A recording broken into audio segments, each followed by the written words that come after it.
Hi, my name is Sheila Cox, and I'm an expert in helping employees stay positive, proactive, and productive in times of change and upheaval.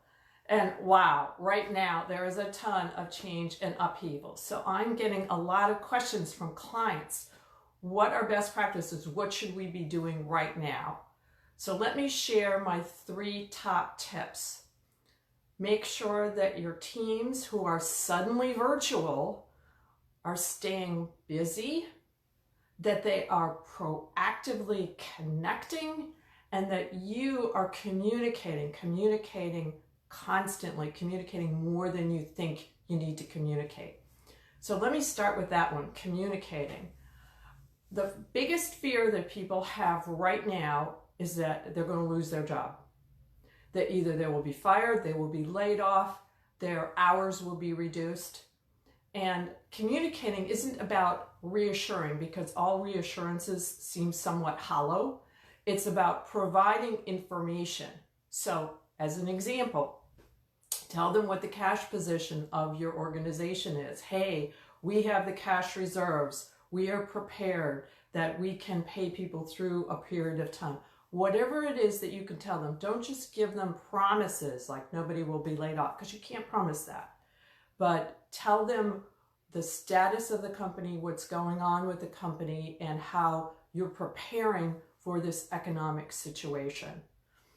In terms of making sure that people are connected, many people have had a habit of having weekly staff meetings, and clearly you can move that into a virtual environment so that you can be holding those online. At the same time, make sure that you're proactively reaching out to people and finding out what's going on. Because in addition to people being worried about their jobs, people are just anxious about a lot of things, whether it's their health or their family or their finances. And too many leaders are saying things like, well, here's a number to call if you have any questions. You got to proactively reach out to people and find out what's going on with them. So my recommendation is to make a goal to every day reach out to somebody and find out what's going on with them. And you can't just say, hey, are you okay? You won't get a good answer.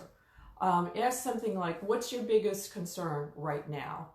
And based on that, then ask a follow-up question.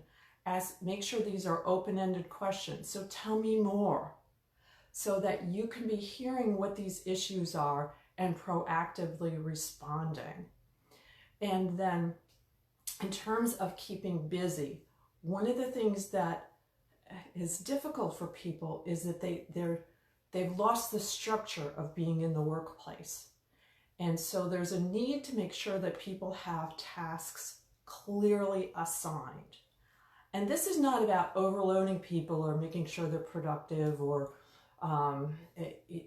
watching over them. This is about making sure that people have something meaningful that they're working on, that they feel that they're contributing. And if you can't think of something immediately, then let's work on that second objective of consistently connecting.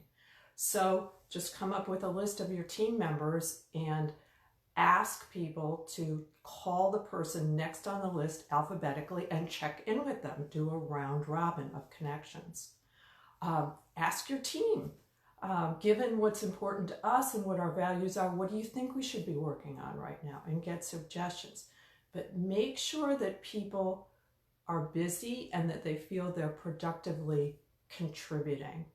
So again, this is an unprecedented time. There are some challenges, but it's an opportunity for leaders to lead. Make sure that you're proactively reaching out to people, that there's consistent communication, that people are connected, and that people are working on something that's important. And I invite everybody to come over to the Facebook group that I've created called Suddenly Virtual, and let's continue this conversation. I invite everybody to share their tips about what's working for them, share their concerns, share their resources. Look forward to seeing you in the Suddenly Virtual Facebook group.